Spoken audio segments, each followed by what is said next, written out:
Last night in Kabul, the United States ended 20 years of war in Afghanistan, the longest war in American history. We completed one of the biggest airlifts in history, with more than 120,000 people evacuated to safety. That number is more than double what most experts thought were possible. No nation has ever done anything like it in all of history. Only the United States had the capacity and the will and ability to do it, and we did it today. The extraordinary success of this mission was due to the incredible skill, bravery, and selfless courage of the United States military and our diplomats and intelligence professionals.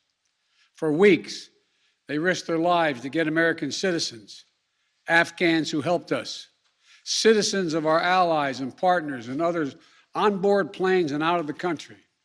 And they did it facing a crush of enormous crowds seeking to leave the country. And they did it knowing ISIS-K terrorists, sworn enemies of the Taliban, were lurking in the midst of those crowds. And still, the women and men of the United States military, our diplomatic corps, and intelligence professionals did their job and did it well, risking their lives, not for professional gains, but to serve others, not in a mission of war, but in a mission of mercy. 20 service members were wounded in the service of this mission. 13 heroes gave their lives. I was just at Dover Air Force Base for the dignified transfer. We owe them and their families a debt of gratitude we can never repay, but we should never, ever, ever forget. In April, I made a decision to end this war. As part of that decision, we set the date of August 31st for American troops to withdraw. The assumption was that more than 300,000 Afghan national security forces that we had trained over the past 2 decades and equipped would be a strong adversary in their civil wars with the Taliban. That assumption that the Afghan government would be able to hold on for a period of time beyond military drawdown turned out not to be accurate. But I still instructed our national security team to prepare for every eventuality, even that one. And that's what we did. So we were ready when the Afghan security forces, after 2 decades of fighting for their country and losing thousands of their own, did not hold on as long as anyone expected. We were ready when they and the people of Afghanistan watched their own government collapse and the president flee amid the corruption and malfeasance, handing over the country to their enemy, the Taliban, and significantly increasing the risk to U.S. personnel and our allies. As a result, to safely extract American citizens before August 31st, as well as embassy personnel, allies and partners, and those Afghans who had worked with us and fought alongside of us for 20 years, I had authorized 6,000 troops, American troops, to Kabul to help secure the airport. As General McKenzie said, this is the way the mission was designed. It was designed to operate under severe stress and attack, and that's what it did. Since March, we reached out 19 times to Americans in Afghanistan with multiple warnings and offers to help them leave Afghanistan, all the way back as far as March. After we started the evacuation 17 days ago, we did initial outreach and analysis and identified around 5,000 Americans who had decided earlier to stay in Afghanistan but now wanted to leave. Our Operation Allied Rescue ended up getting more than 5,500 Americans out. We got out thousands of citizens and diplomats from those countries that went into Afghanistan with us to get bin Laden. We got out locally employed staff of the United States Embassy and their families, totaling roughly 2,500 people. We got thousands of Afghan translators and interpreters and others who supported the United States out as well. Now we believe that about 100 to 200 Americans remain in Afghanistan, with some intention to leave. Most of those who remain are dual citizens, longtime residents who had earlier decided to stay because of their family roots in Afghanistan. The bottom line, 90% of Americans in Afghanistan who wanted to leave were able to leave. And for those remaining Americans, there is no deadline. We remain committed to get them out if they want to come out. Secretary of State Blinken is leading the continued diplomatic efforts to ensure safe passage for any American, Afghan partner, or foreign national who wants to leave Afghanistan. In fact, just yesterday, the United Nations Security Council passed a resolution that sent a clear message about what the international community expects the Taliban to deliver on moving forward, notably freedom of travel, freedom to leave. And together, we are joined by over 100 countries that are determined to make sure the Taliban upholds those commitments. It will include ongoing efforts in Afghanistan to reopen the airport, as well as overland routes, allowing for continued departure to those who want to leave and deliver humanitarian assistance to the people of Afghanistan. The Taliban has made public commitments, broadcast on television and radio across Afghanistan, on safe passage for anyone wanting to leave, including those who worked alongside Americans. We don't take them by their word alone, but by their actions. And we have leverage to make sure those commitments are met. Let me be clear. Leaving August the 31st is not due to an arbitrary deadline. It was designed to save American lives. My predecessor, the former president, signed an agreement with the Taliban to remove U.S. troops by May the 1st, just months after I was inaugurated.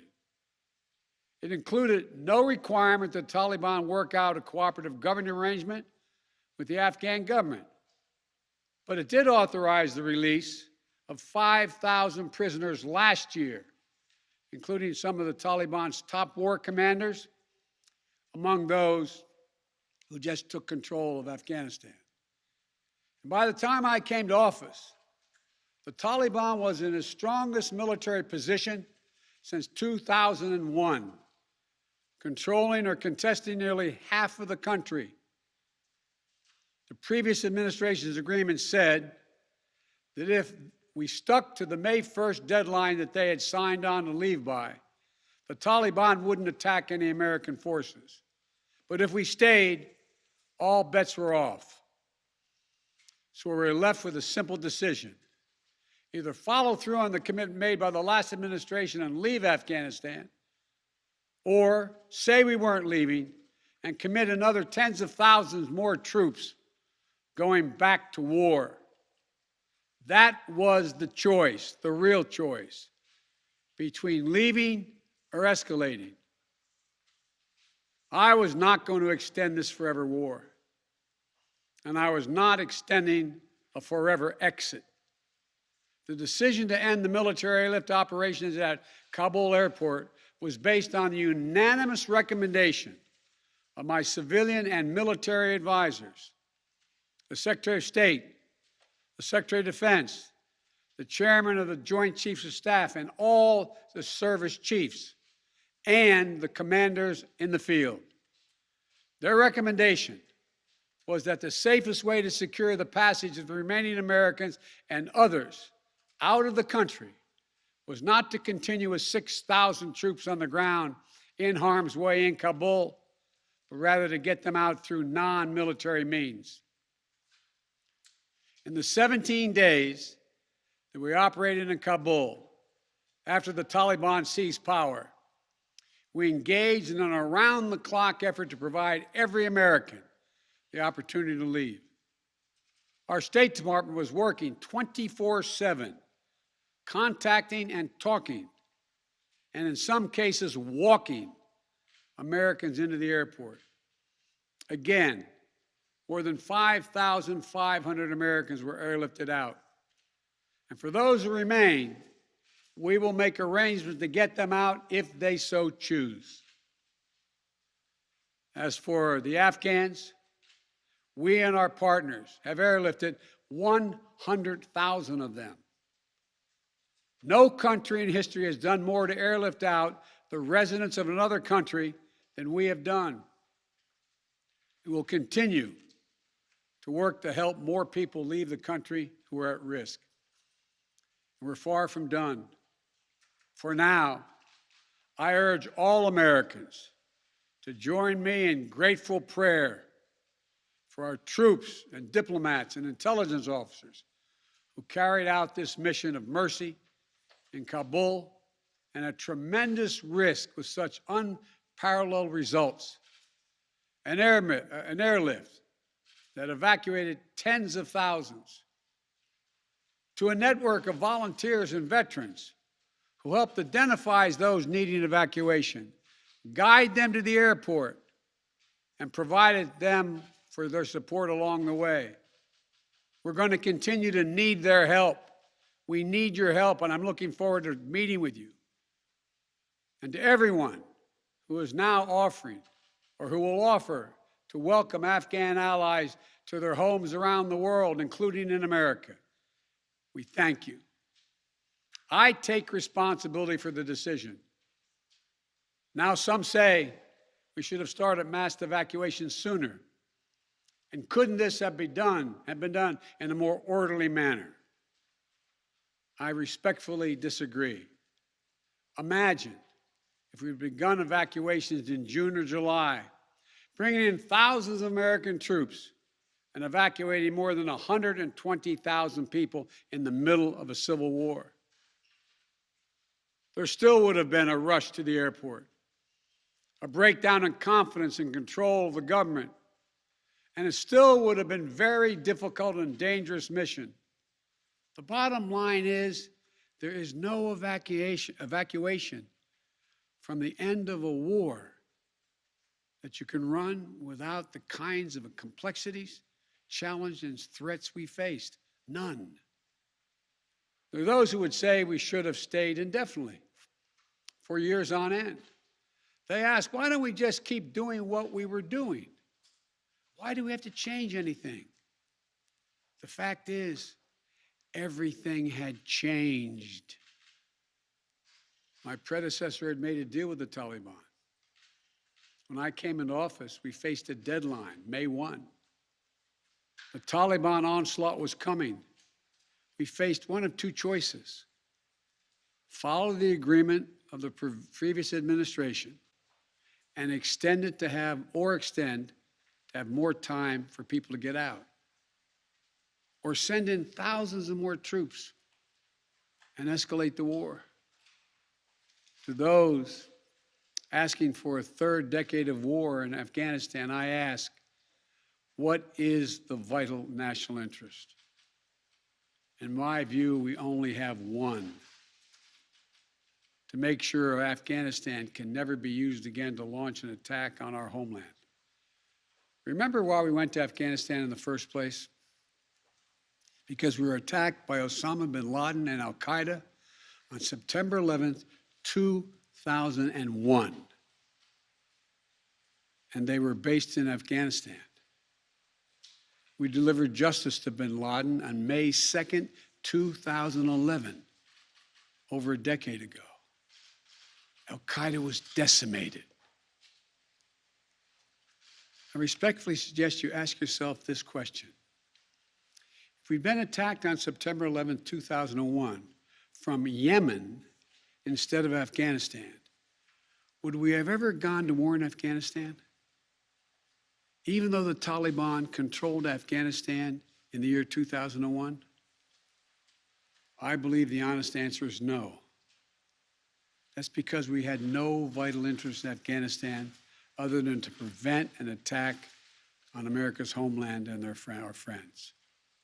And that's true today. We succeeded in what we set out to do in Afghanistan. over a decade ago. Then we stayed for another decade. It was time to end this war.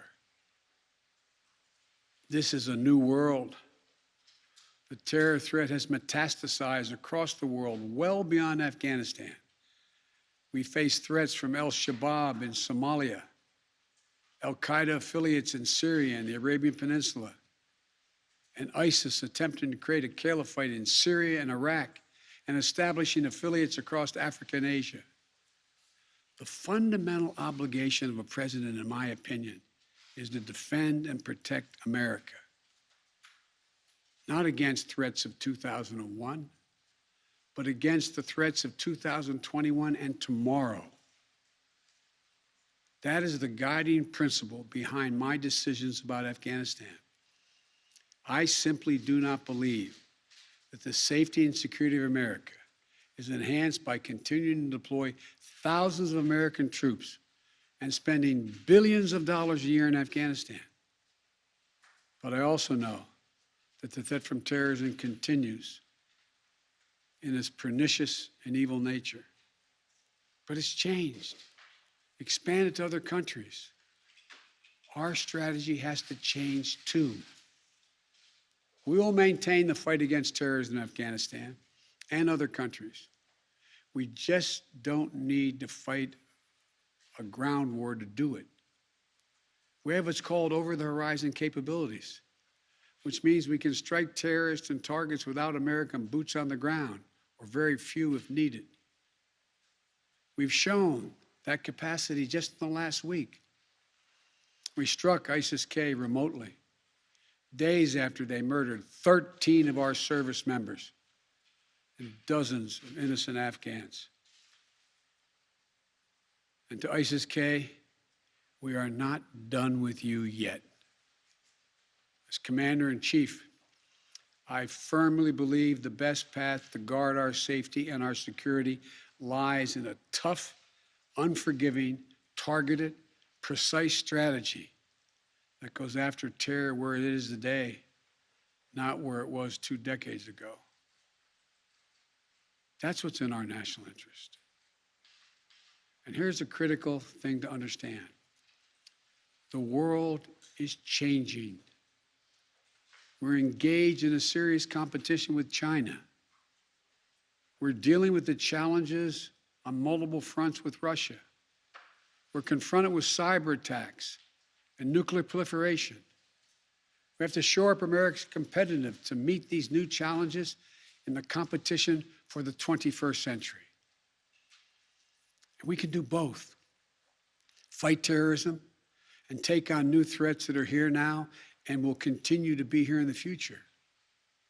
And there's nothing China or Russia would rather have, would want more in this competition in the United States to be bogged down another decade in Afghanistan. As we turn the page on the foreign policy that has guided our nation the last 2 decades, we've got to learn from our mistakes. To me, there are 2 that are paramount. First, we must set missions with clear, achievable goals, not ones we'll never reach.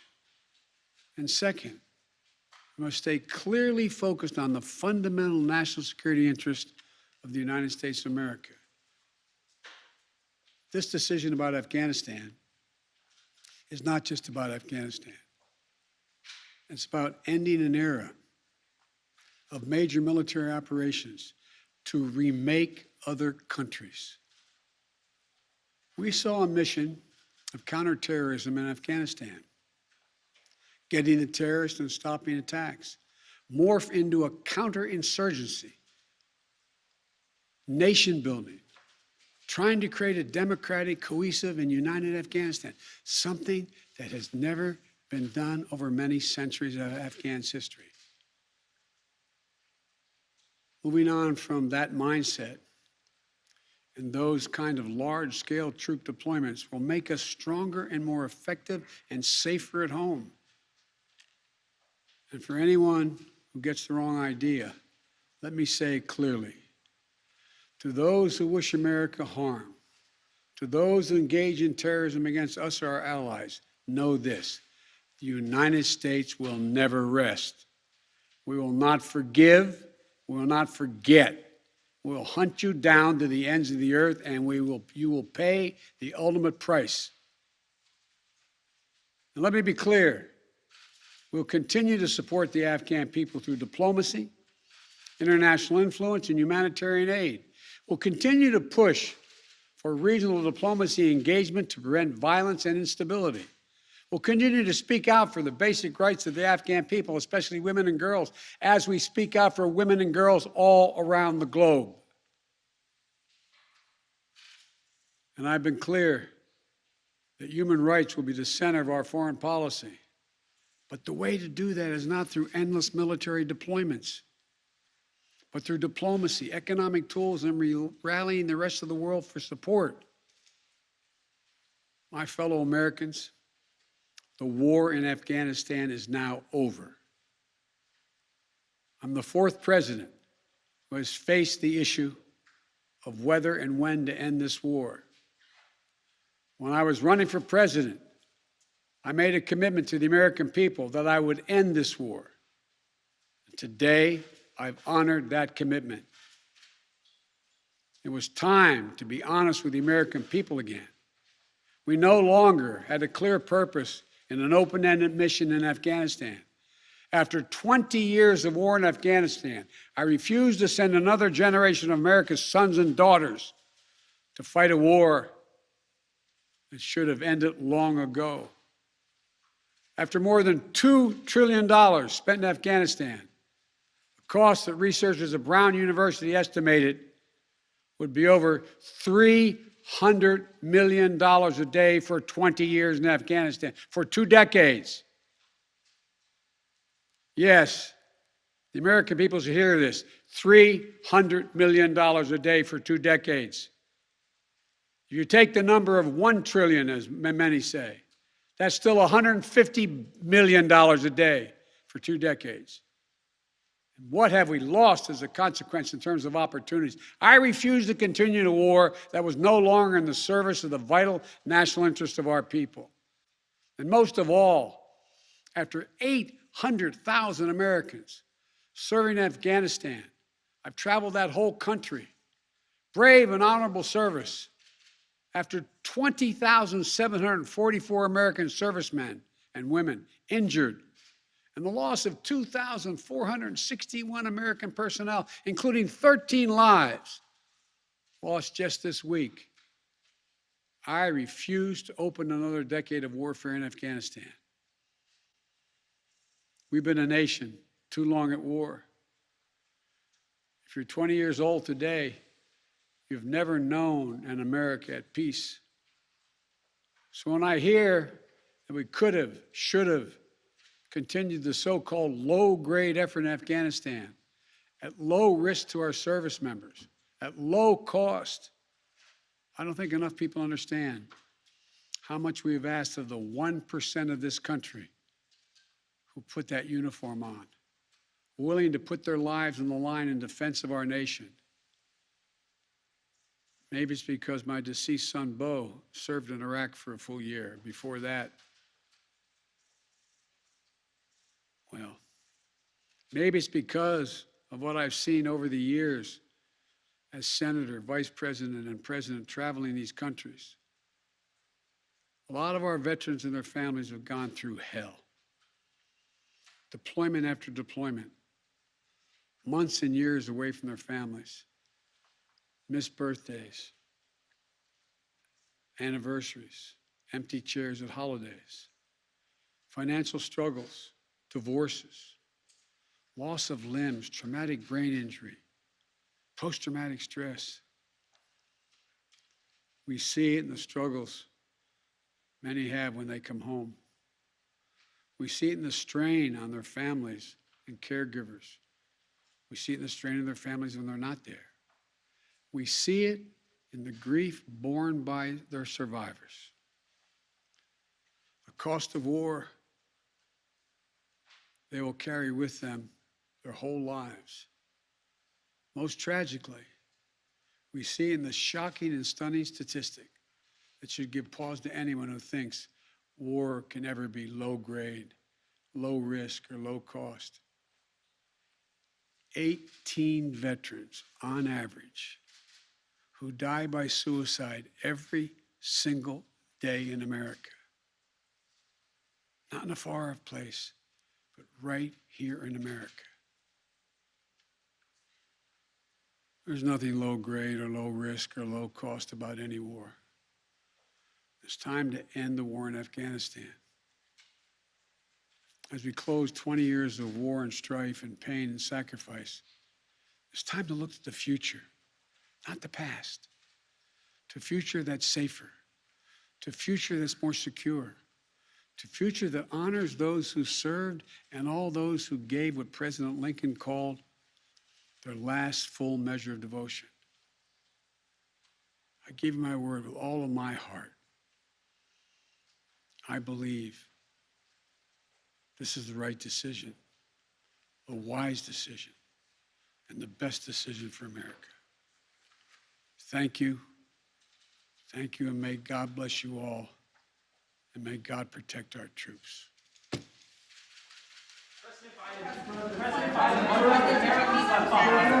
Biden, the worst Taliban